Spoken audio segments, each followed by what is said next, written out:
كيف طلعت من كيف طلعت؟ والله لا ما ادري انا كيف طلعت، انا نفسي ما ادري كيف طلعت. كيف مشيت؟ انا ما ادري كيف مشيت، والله اني ما ادري كيف مشيت انا. يعني انت لو دخلت برايم عادي وخلصت البرايم وكذا وما ادري ايش وثم طلع اوكي، بس انه برايم سيده انت برا، برايم برا فجاه من ناحيه موجود فجاه من ناحيه مو موجود. اي على طول ما اخذ حتى 10 دقائق بدون اسئله بدون تصويت بدون شيء.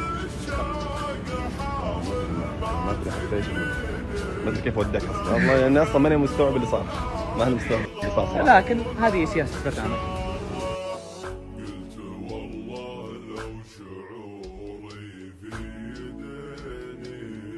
امسح الماضي بخيره قبل الشافه، قلت والله لو شعوري في يديني لامسح